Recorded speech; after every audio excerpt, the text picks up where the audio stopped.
Hello there everyone, it is I, Banana, again, here to give you another video. If you're new to this channel, I am a tabletop role-playing game designer, a board game designer, a games publisher. I do all sorts of things, so hello and welcome to my channel. Today we're going to be talking about LARP and the importance of LARP in tabletop role-playing game design. So the first question that we should probably tackle is, what is LARP? And the definition of LARP is live action roleplay.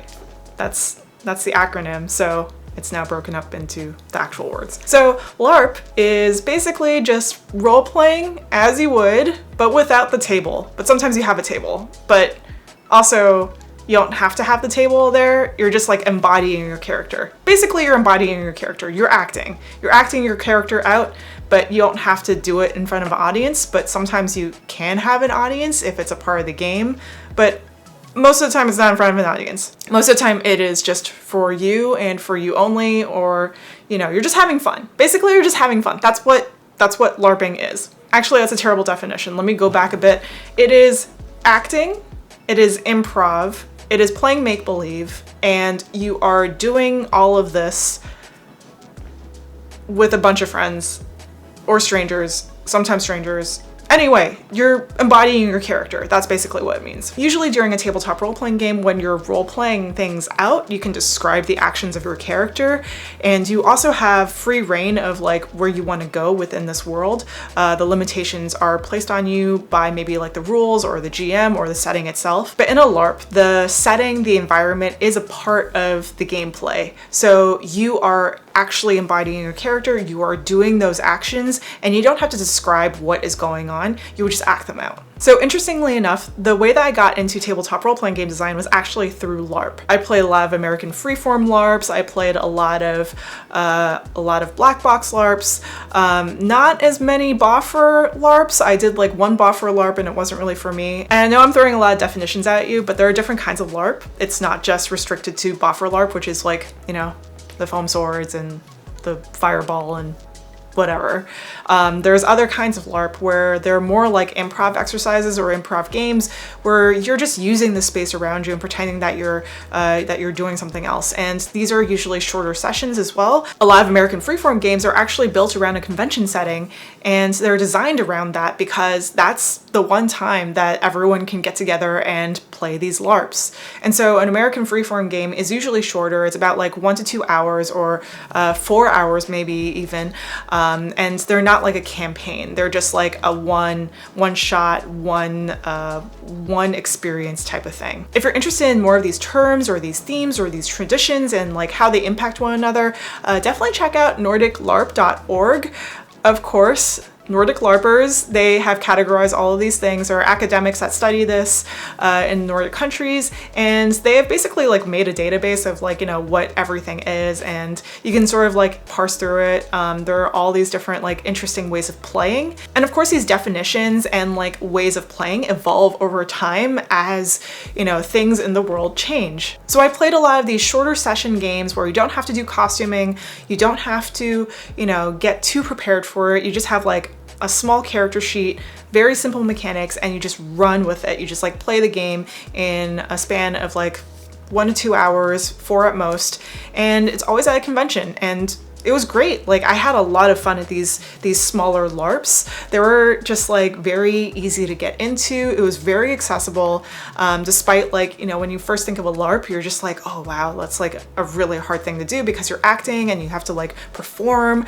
But once you get over that hump of like realizing like, no, actually you're just performing for you. You're just like having fun with some folks, and you're just like playing make-believe. Like once you get over like the fear of like trying to do it, then it's a lot of fun, and I got really into it. Like I got a little bit too much into it. I think I played Jason Morningstar's Juggernaut like 3 different times, like 3 separate times at 3 different conventions because I love that game so much. Like it was one of the first games that got me like really into LARP.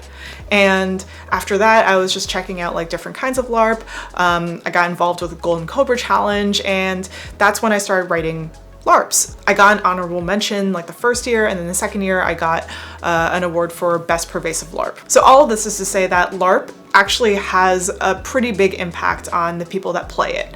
And so I think and this is just my belief, that we can adapt some of these tools and some of the things that are in these LARPs and move them over to the tabletop. Because ultimately, if you really think about it, it's all about user experience and it's all about player experience. And if we can enhance player experience, if we can immerse players more into these games, then we should just try out these new tools. We should try out the tools that LARP provides and see if we can integrate them into our own games. Something that I really enjoyed from a while back, I think it was like 2019, like right before the pandemic hit, was I was at this game called Baphomet, and Baphomet was in Denmark. I think it was like a 3 or 4 day experience, and it was just the most intense game. Like, it was very, very intense. Very R-rated. There were birders, there were themes that were not for children, and this game is very, very violent and very, there's a lot going on. And this game dealt with some really dark stuff. Like, it was basically about playing a member of a cult from like the 1920s, I believe. You're a part of this thing called the Hermetic Order of Ardor, and it was like a very intensive thing where you have to like act for like several days, and you have to be in character for several days, and it was like such a surreal experience. It was amazing. But on top of that, they also had like very good calibration tools. A lot of folks might know calibration tools as safety tools. I prefer the term calibration tools because safety tools seems like very scary. Like, when you're first introducing, you know, a game to a new player, you might be like, here are some safety tools. Oh, there's safety? Like, are we gonna jump out of a plane or something? And so like, I think the use of calibration tools is a little bit better than just safety tools because it sounds less scary. It sounds more like, oh, we're just like trying to make sure that we're all aligning on what is going on at the table or in the space or wherever you're playing. So going back to Baphomet, the one thing that I found that was really cool was that they use this thing which was like a tap and scratch. So like basically, if you're in a scene with someone and you feel like the scene is getting too intense and you just want to like do something else, it could be even like if you're bored, right? You're bored of the scene, you don't want to spend your time here anymore, you would just tap out. So you would tap your own shoulder or you tap like the other person's shoulder. And then the other tool was the scratching. So like, if you're really excited for the thing, if you want to, you know, keep going, if you're just like really into the scene, you would scratch your own shoulder or you would scratch the other person so that they know what is going on and everyone's just like, okay, let's make this more intense. Let's just keep going. We love this weird scene with a birder. And so it's tools like that I think are really important because it does let everyone know, all the players know that, yeah, you're really into what's going on, or let's step back a bit and redo something, or like, you know, do something else entirely. We also had a bunch of workshops so that everyone got used to the space, got used to one another, got used to like physical touch, which was important. And there were some mechanics that were very tangible, like passing around a necklace. Like, a necklace would be passed around, and like when you give a necklace to someone else, that person would then like be possessed by whatever god. And there was this thing where like everyone had their own specific cup, everyone had their own specific tarot card, and you know, they would have to like put beads into specific ones, and more beads means one thing, less beads means another. And there were all these like different mechanics that I thought were really cool because they were all so tangible. And it also sort of felt close to like how you would play a board game. Like, different outcomes would mean different things based around specific values of a specific thing. In other kinds of LARP, there would be the use of cards like in Juggernaut, where if you flip over a card, like it tells you like something's happening. And we have seen this card-driven prompt reaction type of game in TTRPGs with games such as For the Queen by Alex Roberts, which was written, I believe, in 2018 or 2017. That's around the time frame when it got released. Alice is Missing by Spencer Stark is another great one that uses cards, it uses prompts, and it uses a different kind of platform. It uses like text, which is sort of LARP-like, and it's got like, you know, different elements of LARP integrated into this game. And so I think that we can definitely see like a lot of this kind of stuff happening soon with tabletop role-playing games. If you're wondering what type of game Alice is Missing is, it is a LAOG, which is a live action online game. That term was coined by Garrett Reininghouse when he was talking about how there are more games that were being produced that were using different platforms of communication. So another example would be Viewscream by Raphael Chandler. There's also As We Know It by Avon.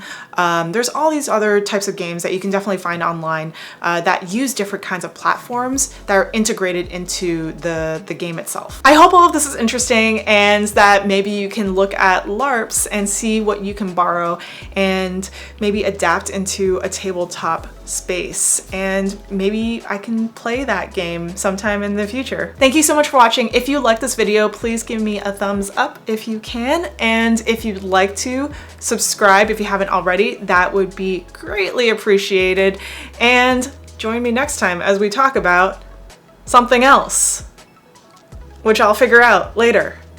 Bye.